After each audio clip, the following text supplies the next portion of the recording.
Fala galera do Mac Magazine, Rafael Fishman por aqui, eles trazendo hoje um vídeo especialíssimo que já estava na nossa gaveta, na verdade no Trello, que é onde a gente organiza as pautas de vídeos há mais de um ano, que eu queria conversar com ele, o Leonardo Drummond, que é fundador tanto do site e canal Mind the Headphone, quanto também da Cuba Áudio. A gente não vai fazer uma entrevista pessoal com o Léo hoje, mas a gente vai bater um papo sobre toda a trajetória da Apple no segmento de áudio, e eu quero muito ouvir as opiniões e percepções dele como especialista nessa área. Simbora! Léo, muito prazer falar contigo, muito obrigado por aceitar esse convite aqui dessa collab que como eu te falei, já queria fazer há muito tempo. Vai ser um prazer ouvir a opinião de um especialista em áudio. E logo de cara, eu queria te fazer uma pergunta aqui. Antes da gente... A ideia desse vídeo aqui é a gente fazer uma passada não muito aprofundada, senão seriam mais de 2 horas de papo aqui fácil, mas a gente fazer uma passada cronológica na história da Apple em áudio e música. E aí logo de cara, antes da gente começar a fazer essa cronologia, eu queria ouvir de você, de uma maneira geral, como especialista, você considera a Apple realmente importante para o mundo do áudio e da música? Cara, certamente. Assim, basicamente, a influência do iPod é inegável, né? Acho que a Apple, mal ou bem com o iPod, ajudou a levar o áudio pessoal para o século XXI, né? Então a gente tinha aí Discman e Walkman, cara, foi a Apple que, mal ou bem, começou com o MP3 de uma forma muito mais massiva do que outras marcas, né? Então, cara, só isso aí já é uma influência absurda. Você teve algum iPod? Comecei com o iPod Mini, que um amigo meu trouxe dos Estados Unidos quando ele veio pra cá. Depois na época eu tinha um MP3 da Nike, que era legal, mas ele tinha 256 MB de memória, então não cabia nada. E aí esse meu amigo trouxe o iPod Mini, que tinha, se não me engano, 2 GB.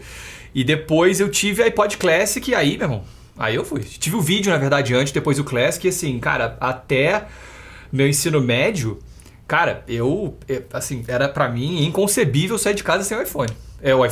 Sem o iPod. A gente, olhando a história agora, depois de tão bem sucedida, é fácil de imaginar a Apple revolucionou e tal, mas muita gente esquece, por exemplo, que um dos grandes marcos na história do iPod só veio, se eu não me engano, 2 anos depois da introdução do primeiro iPod, foi em 2001, que ele o primeiro surgiu. Em 2003, que a Apple trocou a portinha dele de FireWire para USB e lançou o iTunes para o Windows. Passou a ser universal. Isso dizem que é um dos pontos de virada que caso nunca tivesse acontecido, talvez ele não teria sido o sucesso que foi. Você concorda? Concordo. Eu até acho que assim, meio que se a Apple não tivesse feito alguma outra, ou a gente ia ter um mercado muito mais pulverizado, mas assim, eu acho que era inevitável a popularidade do MP3 Player. Isso assim, não tinha como não acontecer. E eu acho que a Apple foi a empresa que melhor surfou essa onda.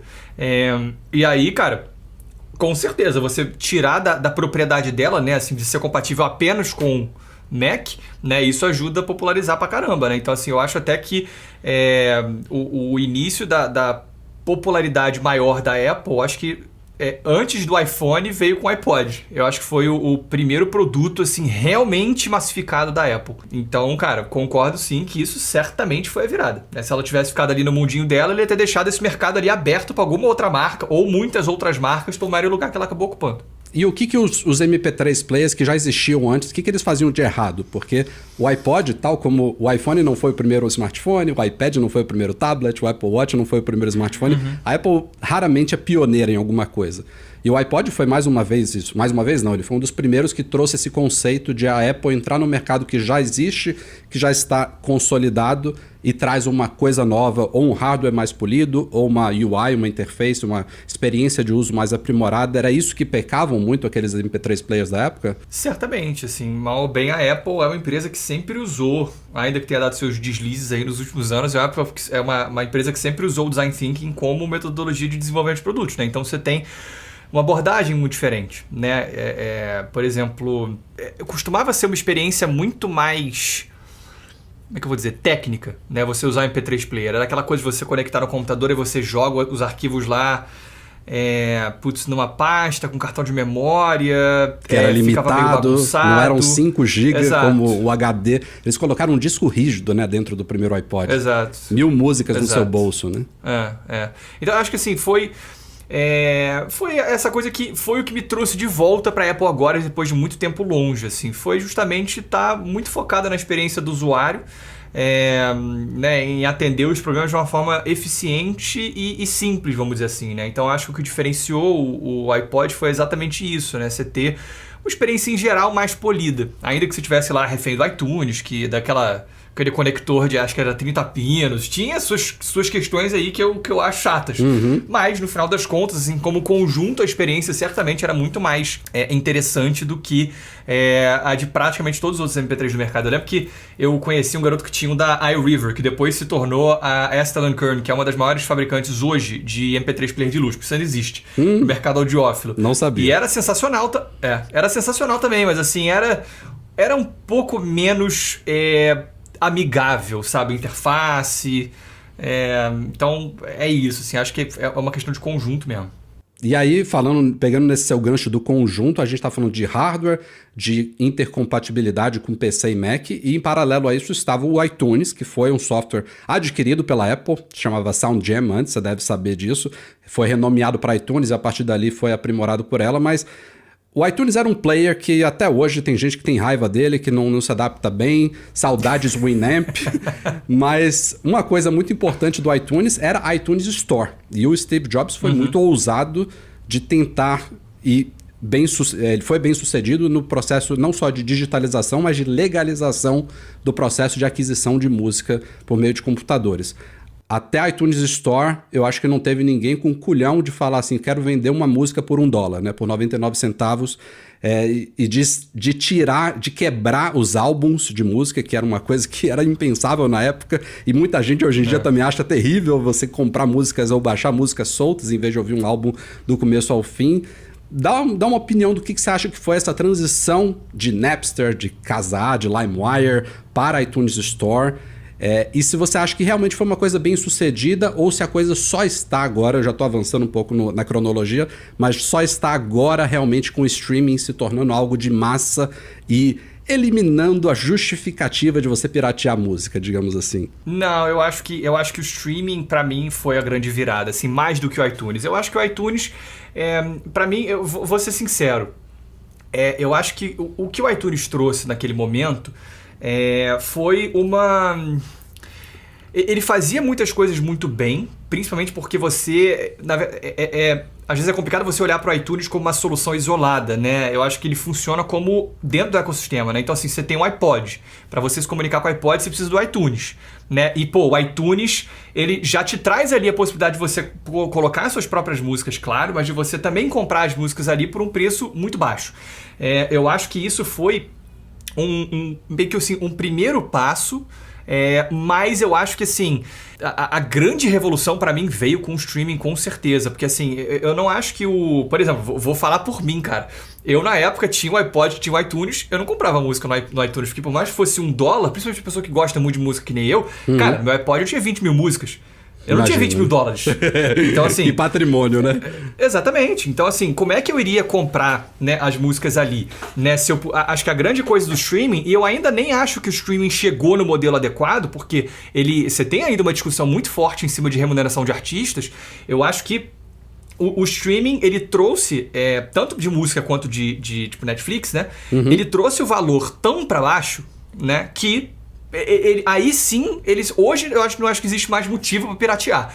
Naquela época, eu posso te falar por mim, né, que tinha motivo, porque era isso. Pra mim era muito caro ainda comprar no iTunes, né? Tipo, beleza, a época de dólar era $2, $3, né? Mas você imagina, né? Se eu fosse ter às vezes 20 mil músicas... cara, eu ia ter aí o quê? 60 mil reais, entendeu? 50 mil reais. Vale lembrar também que naquela época as pessoas tinham suas coleções de CDs e faziam o RIP, né? A importação. Fazia o RIP, exato. Sim. Então você já conseguia começar a criar sua coletânea digital ali com base no que você já tinha de forma analógica antes, né? Mas é porque eu acho que o iTunes, ele mal ou bem acabou trazendo que o streaming, né, elevou a máxima potência, que é o acesso, né? Então, assim... As pessoas tinham coleção de CD, claro, né? Eu tinha algumas coisas, mas assim, quase todo o meu acervo era digital, porque o CD também era caro, né? Então, assim, caro, né? No final das contas, sim. Né? Eu, adolescente, não tinha renda, então assim, né? Era o que era mais fácil. Ou, por exemplo, se eu for analisar a coleção de CDs do meu pai, né? Meu pai é uma pessoa que sempre gostou muito de música. Cara, não chega perto do tamanho da coleção que ele tem hoje no streaming, que eu tenho hoje no streaming, né? Então, eu acho que, claro, foi meio que um primeiro passo, entendeu? E aí entra toda essa conexão com o restante do sistema, né? Que é você ter ali, pô, um iPod, né? Que já, pô, comprou ali no iTunes, já vai direto pro iPod, né? Já tá ali certinho. O que eu gostava no iTunes, no final das contas, era da organização. A facilidade que você tinha de organizar uma coleção, né? E do iPod também. Por exemplo, hoje eu ainda fico muito revoltado com a alteração que o Spotify fez há um tempo e ainda não voltou a como era. Cara, eu gosto da minha coleção muito organizada, tipo, de forma hierárquica. Então, assim, eu tenho artistas, álbuns e música, nessa ordem. Aí teve uma época que, assim, eu tinha tudo bonitinho no Spotify, cara. Aí um dia ele falou, não, agora não tem mais isso, agora é por músicas curtidas. Ah, cara, acabou com a minha organização, acabou. O iTunes, cara, pô, eu era daquelas pessoas que ia lá, botava a arte do álbum em cada álbum que eu tinha. Eu fazia tudo muito bonitinho. Pois é, isso eu achava que era muito bom, né? E muito melhor do que o que você tinha de outros MP3 que você tinha que fazer. Era muito mais complexo no final das contas você fazer isso, entendeu? Então, assim, essa era uma parada que eu achava que era muito legal do iTunes pra quem era mais nerd de música que nem eu. E você acha, já trazendo esse paralelo muito bacana que você traçou aí com Netflix. Netflix começou, sei lá, custava R$14,90, R$16,90 a mensalidade. Era uma coisa tão no-brainer, tipo, todo mundo tinha que ter Netflix porque você não sentia aquilo. Você tinha acesso a uma coisa fantástica por um preço que era 2 cervejas que você tomar no fim de semana. Agora não. Netflix está ano a ano subindo e agora chega num ponto que não só Netflix está num preço que já pesa no orçamento, como a gente tem 10 outras opções, que no caso de streaming de vídeo é uma concorrência muito diferente, porque os conteúdos são diferentes entre elas, né? Você, na música, se você escolher Spotify, Tidal, Apple Music, Deezer, é basicamente com pequenas diferenças o mesmo catálogo. Mas o problema da remuneração dos artistas que você citou é importantíssimo e a gente vê provavelmente uma tendência de os preços subirem. Você acha que podemos chegar também num estágio tal que, de novo, as pessoas vão falar, não, o Spotify ou o Apple Music ou qualquer outro tá caro demais, vou voltar a piratear? Eu acho que é possível. Eu acho que a gente está num período de ajuste ainda, né? Em que o mercado está tentando entender ainda como é que esse mecanismo pode funcionar, né? Porque como é que era antigamente? Você tinha as mídias físicas, né? Aí surgiu a internet, basicamente, né? E compartilhamento de arquivos, né? P2P, tipo, Kazaa, LimeWire, esse negócio todo. E as pessoas começaram a disponibilizar suas próprias músicas, né? Para que outras pessoas baixassem, torrent e tudo mais. E aí a pirataria, obviamente, explodiu. E, como a gente falou, o streaming ele veio e, em partes, resolveu. Mas ele resolveu assim, ó... A pirataria agora não tem mais motivo. Mas...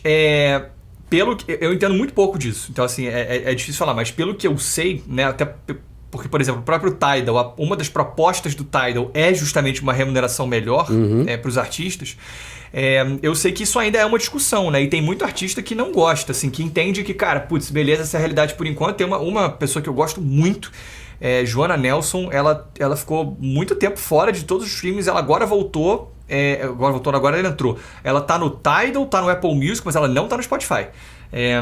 Beatles demorou muito pra entrar no streaming. Exato. Então, assim, eu acho que a equação ainda não tá ajustada. Eu acho que no caso do vídeo, por exemplo, assim, a gente saiu... por mais que esteja caro ainda, quer dizer, o preço esteja aumentando, eu acho que ainda não é tão caro quanto uma assinatura de TV acaba. Sem dúvida. E eu acho que talvez o que acabe acontecendo é que você tenha uma... Da mesma maneira que você assina uma TV a cabo, você tem vários canais, talvez cada serviço de streaming seja um canal. E aí você monta a grade que você quer, de certa forma, né? Então, por exemplo, eu tenho o Netflix, eu tenho HBO e eu tenho o Amazon Prime. E de música eu uso o Spotify, mas é porque eu tô no plano família, e principalmente, né? E o YouTube Music. Porque o YouTube Music tem aquela coisa de você unificar as músicas que você faz, o upload suas, que não estão no streaming, com o que está no streaming. Isso pra mim é muito bom. Mas eu acho que talvez o futuro esteja aí. Mas é isso, assim, eu não sei o que vai acontecer. Acho sim que é possível que a pirataria volte se os preços continuarem subindo. Mas eu não sei até que ponto os preços vão continuar subindo, assim. Eu acho que é isso. A gente está passando aí pelo mercado entendendo como é que dá para fazer tudo isso aí funcionar para todos, entendeu?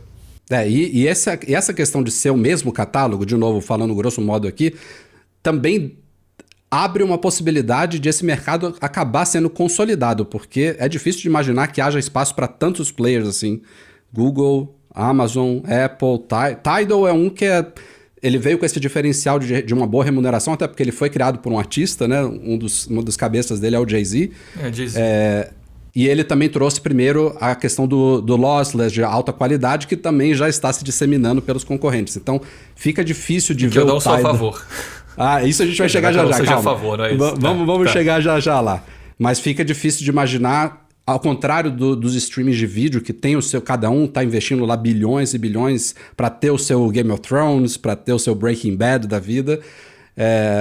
Eu não consigo imaginar, não sei se a sua opinião é a mesma, daqui a 5 anos a gente ter tanta gente brigando pela mesma fatia, assim, sabe? A Apple tem uma baita força porque já vem pré-instalado nos Macs, já vem pré-instalado nos iPhones, o Spotify foi um pioneiro, tá aí liderando, mas também é uma empresa que não dá tanto lucro ainda, então pisa ali em ovos, não sei qual vai ser o futuro da coisa. Tem alguma opinião? Eu concordo. Eu acho que é igual quando essas coisas de comida que de vez em quando as modas surgem, né? Teve tipo as temaquerias, né? Começou a temaqueria e pá, toda esquina tinha uma temaqueria diferente. Aí no final restou uma, aqui no Rio, pelo menos o Cone. Aí Yogo Bear, mesma coisa, cara. De repente, paleta mexicana. Eu acho que pode ser que o streaming seja uma situação parecida, né? Que eles acabem se degladiando aí, sobre 1, 2. Eu acho que assim, quem tiver diferenciais, né? Mas que diferenciais são esses, né? Acho que essa que é a questão. AirPods, Léo, são bons? São excelentes. Cara, eu gosto muito. Assim... É porque o bom, ele bom em que sentido, né? Bom em que por que eles fazem tanto sucesso? Cara, aí eu acho que tem a ver com a força da Apple. O quanto a Apple se tornou uma empresa gigantesca, né, com os iPhones, nos Estados Unidos principalmente, né, onde é mal visto você não ter um iPhone, né, em muitos lugares. Eu fico... eu confesso a você, eu sei que você gosta muito de Mac eu gosto da muito, Apple, mas eu tenho um bom senso, Léo. O meu grau de ojeriza quando eu vejo esses relatos dos Estados Unidos. Por exemplo, um casal de amigos meus estavam aqui no Brasil agora. Ele é brasileiro, ela é jordaniana, mas eles moram nos Estados Unidos há muito tempo. Falando que assim, no Tinder tem gente que não sai com uma pessoa se ela não tiver o chatzinho azul. Ah, não, tá maluco. Eu acho isso, assim, inacreditável, inconcebível. Enfim. Então, assim, eu acho que você tem aí meio que a força da Apple, né, entrando na jogada, né, que é uma empresa que tem enfim, a Apple se tornou o status quo, de certa forma, né, principalmente nos Estados Unidos, que é um mercado, obviamente, que influencia o resto do mundo. Então, eu acho que tem a ver com isso, mas eu acho que tem outros aspectos que eu acho que são muito bons também. Então, por exemplo, hoje eu uso muito o AirPods Pro. Por quê? De novo, num produto de áudio, né, você tem uma série de atributos, né? Você tem os atributos... Eu sou entusiasta de áudio, né? Gosto muito disso, tenho isso como profissão e tal. A qualidade de som, para mim, né, e para outras pessoas que têm audiófilos, enfim, a qualidade de som é um dos aspectos mais importantes do fone de ouvido. Justo. Né? E aí, em termos de qualidade de som, os produtos da Apple costumam sim ser muito bons. Então, assim, por exemplo, os AirPods normais são alguns dos melhores earbuds que eu já ouvi, que é o fone que não é o in-ear, que não veda o canal auditivo, né, que não tem a borrachinha. Existem melhores, tá, e mais baratos, mas não faz com que ele não seja um muito bom. E os AirPods Pro eu considero excelentes. Os AirPods Max também acho que são excelentes. São a melhor qualidade de som que você consegue pelo preço? Claro que não. Existem produtos que entregam mais qualidade de som, custando às vezes até muito menos. Então, por exemplo, no caso dos AirPods, eu tô aqui para avaliação com o Galaxy Buds Pro. Ainda que eu ache que os AirPods Pro eles têm uma sonoridade que é diferente e que eu acho que pode funcionar para um público para o qual a do Galaxy Buds funcionaria menos, eu acho que dá para dizer sim que objetivamente o Galaxy Buds é superior e custa R$600 no Brasil, né? Enquanto o AirPods Pro custa o quê? R$2.500 na loja da Apple. Então, assim, não faz com que os AirPods Pro sejam ruins, mas que existem opções que entregam uma qualidade de som pelo menos equivalente. Às vezes muito superior.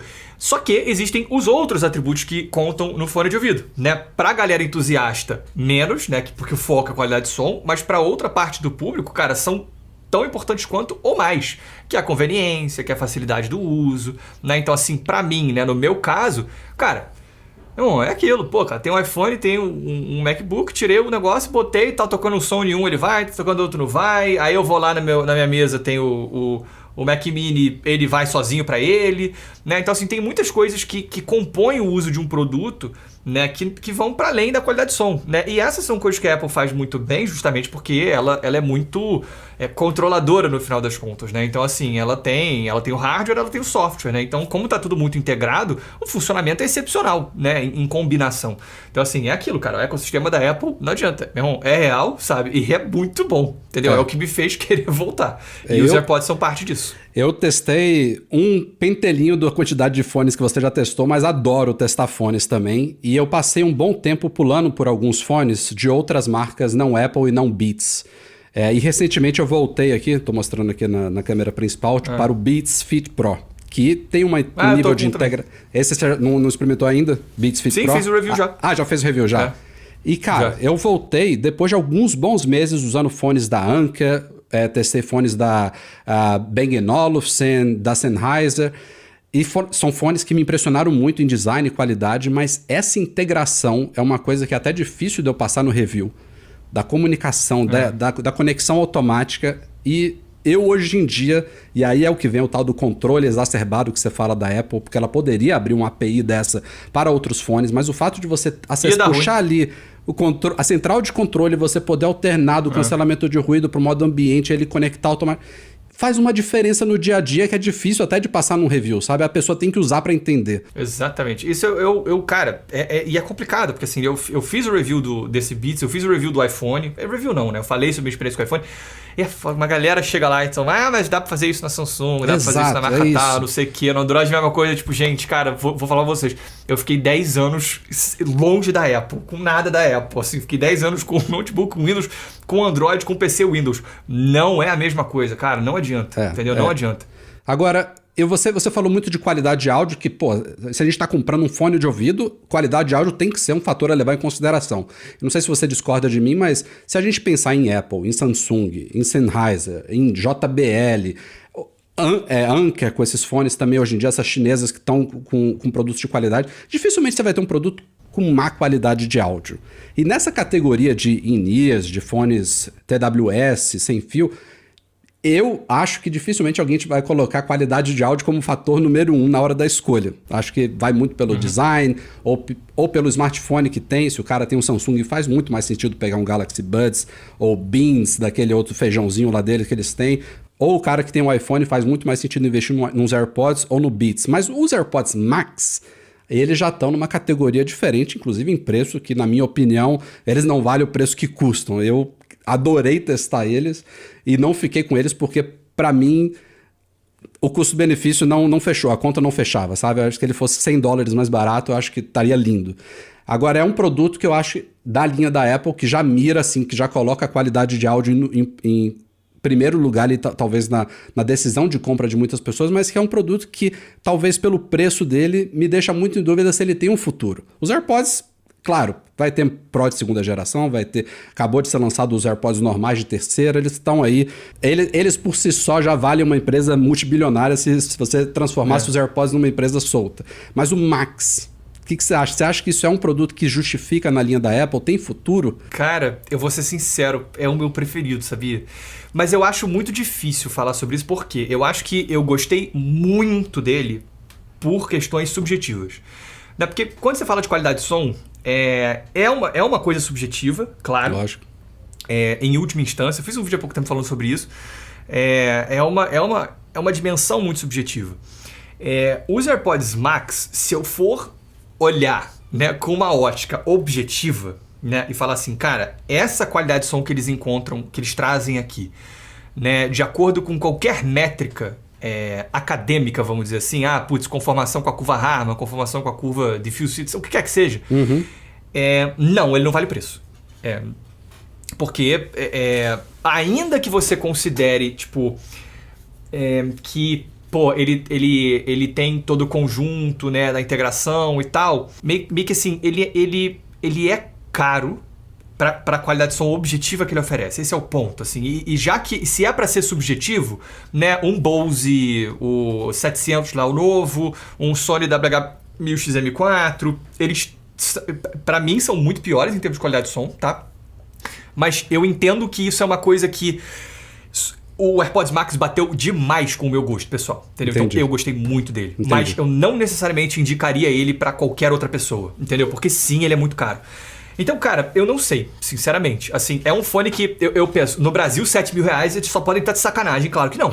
Agora, nos Estados Unidos, por $500, eu falo, cara, eu pagaria, entendeu? Eu pagaria. Porque e você pode falar isso muito melhor do que eu. Você, quando chega nesse patamar de 500 e você olha um fone já de categoria audiófila de 1.000, 2.000, não quer dizer que ele vai ter o dobro de qualidade ou o quádruplo de qualidade. Você já entra num patamar ali que é, como você falou, hiper subjetivo, né? Quando você pega um fone de $1.500 e compara um de $3.000, não é tão direto assim a comparação, né?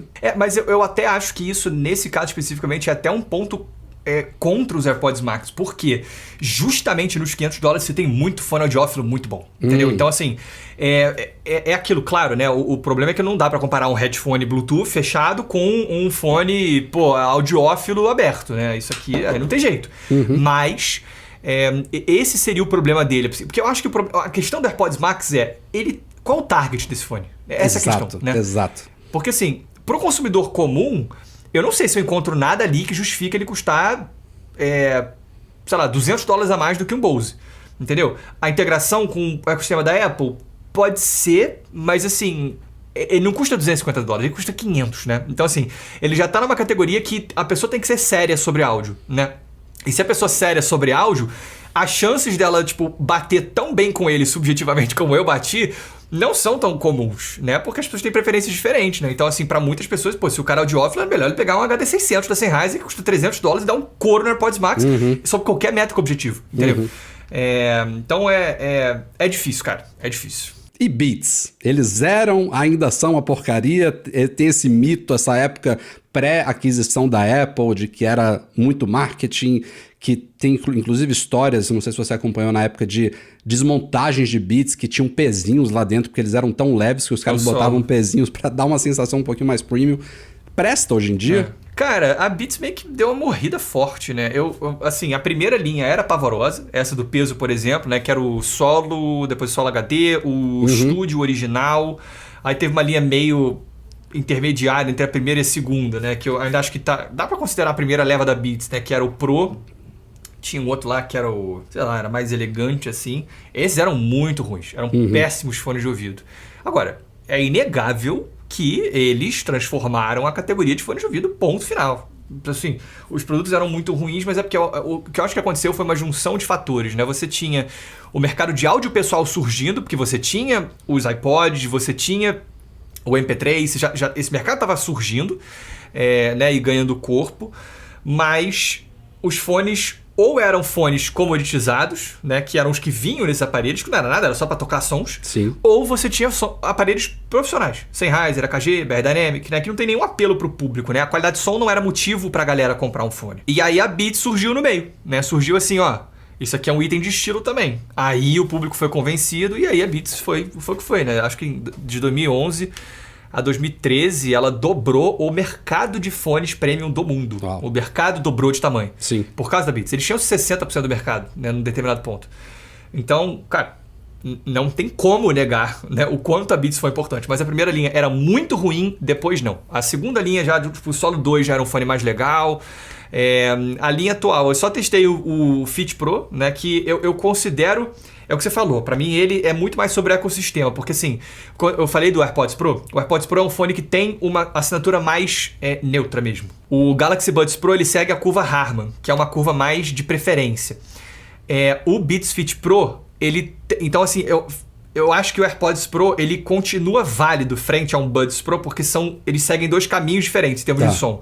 O Beats não. O Beats ele segue um caminho parecido com o do Pro, do Galaxy Buds Pro, só que pior. O Galaxy Buds Pro, assim, nesse sentido, eu acho que dá um couro no Beats em termos de qualidade de som.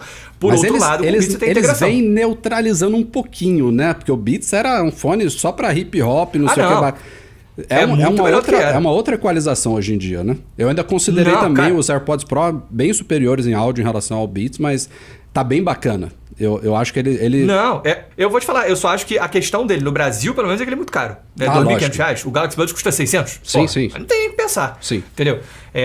De novo, eu não comprei. Né? A Beats mandou pra eu testar. Então, cara, a minha experiência é muito boa, né? Porque toda integração com o ecossistema, assim, é um prazer usar o fone, né? Se eu tivesse um Galaxy Buds Pro, teria uma experiência de áudio melhor? Teria, mas uma usabilidade pior. Agora, isso vale R$2.000? Entendeu? Essa é a questão dele aqui no Brasil, né? É o preço. Mas sim, é um fone que eu considero um fone bom hoje em dia. Você chegou a testar algum HomePod? Não, nunca testei. Nunca? Mas acompanha um pouquinho, né? Porque, assim, a Apple, em alto-falantes, ela teve um iPod Hi-Fi, que pouco fez influência na história dela. E depois de muitos e muitos anos, ela trouxe o HomePod de volta. Mais um produto, pode-se dizer, fracassado, foi descontinuado. E a gente, hoje em dia, tem uma linha que nem faz muito sentido, que é uma linha que é composta por um modelo mini sem você ter um modelo grande, que é o HomePod mini. Sobrou só o mini. Então, já você não testou, mas eu acho que você pode falar um pouquinho do que a Apple erra tanto com alto-falantes que ela acerta em fones de ouvido. Porque qualidade, de novo, eu não sei também se foi o preço do HomePod, de novo, começou em 350, depois baixou ali para $300, mas ainda assim é um preço elevado, considerando que a melhor experiência dela era você comprando um par para fazer o par estéreo, então a gente está falando aí de $600 ou $700, para um sistema que alguns especialistas falavam no começo que ele tinha algumas tecnologias ali que você só encontrava em sistema high-end, mas, de novo, é que público que ele mira, né? É o mesmo problema dos AirPods Max. Quem é que vai comprar 2 alto-falantes de $300, de $350? Você acha que foi mais ou menos por aí que veio o fracasso do HomePod? Cara, eu vou ser sincero, eu sei nada sobre isso pra poder opinar assim com algum embasamento, mas pelo que você tá falando, pra mim faz bastante sentido. Eu acho que pode ser isso sim, com certeza. Pode ser a questão de preço. Também tem um outro aspecto que também, de novo, é aquela coisa amarrada da Apple de ele depender da Siri, que é uma porcaria, de não ser uma caixinha de som Bluetooth convencional, que você pode emparelhar qualquer aparelho. Não, você só pode comandar ele por dispositivos da Apple, e ela, às vezes, ela não reconhece essas coisas. Você vê, a própria linha Beats são produtos que são bem direcionados para ambas as plataformas. Você tem emparelhamento facilitado de qualquer Beats hoje em dia com Android ou com iPhone. Você consegue usar eles mais ou menos USB igual. tipo C, cara. USB tipo C. Fiquei emocionado. A única coisa que falta... Eu não sei qual é o problema da Beats com recarga sem fio, cara. Que era uma coisa que eu não valorizava um tempo atrás. Mas hoje em dia eu tenho uma basezinha do lado da cama que eu botava ali em cima e, putz, faz muita falta. Cara, vou te falar. Beats. É exatamente o meu caso. Eu não ligava pra isso até pegar o iPhone, o MagSafe, não sei o quê. Aí, já que ele não tem carregamento rápido, tipo, tão rápido quanto outras coisas, e o sem fio dá no mesmo, eu falei, quer saber? Então dane-se, cara. Então eu vou comprar ali um carregador sem fio também. Aí botei na cama, aí, putz, com o AirPods Pro, aí fui, cara, só botar ali, né? Aí tá ótimo. E o Beats não tem. Pois é. Ô, Léo, já estamos indo pro finalzinho aqui do nosso papo, mas eu queria que você explicasse com as suas palavras. Eu já fiz um vídeo no nosso canal falando de áudio espacial. Um pouquinho de Dolby Atmos e tal, mas eu queria que você explicasse com as suas palavras qual que é a magia disso. Como que é possível a gente espacializar áudio se eles continuam saindo LR, sabe? Como é que funciona isso? É uma coisa realmente interessante? É o futuro? É para todo mundo? Eu acho que é tudo isso. Qual que é a questão? É uma explicação não tão simples. Mas o que acontece? Na natureza, sons não chegam pra gente de duas fontes perpendiculares aos ouvidos assim. Isso não existe, né? E isso afeta completamente a nossa capacidade de determinar a localização de sons. Né? Quando a gente escuta sons na vida real, todo o nosso corpo vai alterar a natureza desse som. Né? A maneira como ele chega nos tímpanos é diferente. E fones não tem nada disso. Né? Então, o que é o áudio espacial? Dá para dividir em duas formas. Você tem o surround virtual, que é sem o rastreamento de cabeça, por exemplo. Né? E aí, como é que isso funciona? Você adiciona no som uma série de efeitos que tentam imitar as alterações que esse som teria se ele estivesse numa sala com você. Então, reverberações, alterações de fase, né? Ele traz uma série de meio que pequenas modificações para tentar simular que o som está numa sala. É o surround virtual. Peraí, só te interromper. Isso daí é aquele clássico barbershop de 10, 15 anos atrás? Você com certeza conhece isso. Mais ou menos. Não é isso. Mais ou menos. O barbershop, o princípio das duas coisas é o mesmo. O barbershop é uma gravação binaural. O que isso é? Eu até te mostro. Existe um tipo de microfone... Antes disso, então, já que você fez essa pergunta, deixa eu só expandir um pouquinho em cima disso da falta de naturalidade de fone de ouvido. O que acontece? Imagina que você tem uma câmara anecoica, tá? Que é tipo uma sala totalmente inerte em termos de som, que você não tem nenhum tipo de reflexão, nenhum tipo de reverberação, nada do tipo, né? O som nasce e morre, tá? Porque ele não bate em nada. E sempre que a gente escuta coisa na natureza, nunca é só o som que está saindo, né? Você tem uma interação com o ambiente inteiro. Você pega essa sala e você coloca uma caixa de som totalmente neutra, tá? Ou seja, a resposta de frequência dessa caixa de som é uma linha reta. E aí imagina que você coloca um microfone para medir a resposta dessa caixa. O que vai sair desse microfone é uma linha reta, né? Afinal de contas, essa caixa é totalmente neutra. Agora, tira o microfone, bota uma pessoa ali e bota microfones invisíveis exatamente na posição do tímpano da pessoa. O que vai chegar, o que esse microfone vai medir não vai ser uma linha reta. Por quê? Porque o seu corpo fez uma série de alterações nesse som que está vindo da caixa de som, né? Você tem, por exemplo, a região do torso. Né? Ele absorve certas frequências, amplifica outras. A parte externa das orelhas, que é a pina, ele promove um ganho aí entre os 2 e 5 kHz, né? Porque é questões evolutivas, né? Para você amplificar a voz. O tamanho, a forma das suas cavidades bucais, nasais, tudo isso vai alterar o som do que você está escutando. Existem modelos matemáticos que mapeiam essas alterações e descrevem como é que o som de uma coisa, um som, vai chegar no tímpano. Chama HRTF, que é a função de transferência relacionada à cabeça. Isso é único, né? Depende de cada pessoa, né? Eu tenho uma, você tem outra, porque os nossos corpos são diferentes. Mas tudo que a gente ouve na vida, de fontes reais, sofrem essas mesmas influências. Tipo, quer dizer, você tem a tua HRTF que atua, que você ouve tudo na vida, sempre passa por esse mesmo filtro, para mim é diferente. O que é uma gravação binaural?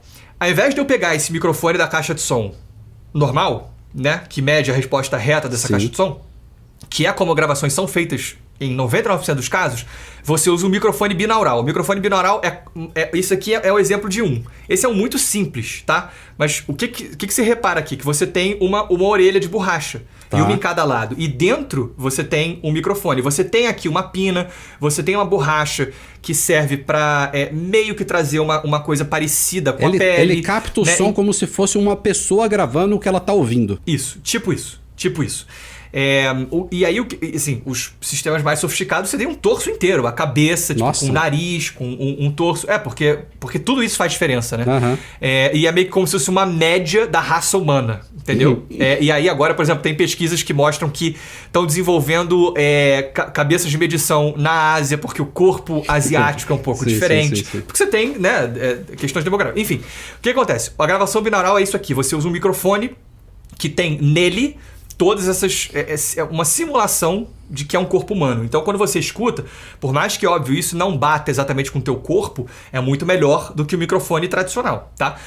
O áudio espacial é mais ou menos isso, só que feito de forma virtual. Ou seja, eu não preciso gravar isso com um microfone específico, né? Eu faço modificações via software, entendeu? O áudio espacial, o Dolby Atmos, é mais ou menos isso, né? Usa psicoacústica, né? Conceitos da psicoacústica para poder manipular e colocar efeitos em gravações normais para que elas, no final das contas, tenham essa sensação espacial.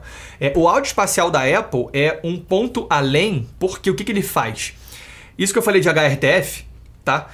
Você tem uma, né, que descreve como um som de uma caixa de som vai chegar, de um som real vai chegar nos teus tímpanos. Tá. Cara, a tua HRTF, se você tiver estático, é uma. Se eu fiz isso aqui com a cabeça, é outra. Porque o som vai chegar um pouquinho diferente, entendeu? Então, assim, isso varia de acordo com o movimento. Então, o áudio espacial, o que ele faz? Ele adiciona um rastreamento de cabeça para poder pegar esse movimento e fazer todas as alterações via software com base nesses movimentos, entendeu? Então, ele é como se ele, assim, ele fosse um último ponto que suspende uma última camada de descrença, vamos dizer assim, né? Que você teria. Porque, assim, é um efeito psicoacústico que a gente tá conversando, tipo, eu tô conversando com uma pessoa, cara, qualquer micro movimento que eu faço, que eu nem sei que eu faço, que eu não sinto que eu faço, tudo isso tem influência no que eu tô ouvindo. Então, assim, pode não parecer, pode ser uma coisa simples, mas faz diferença pra caramba, entendeu? Então, o áudio espacial é isso, é essa última camada, que ainda não é perfeita, né?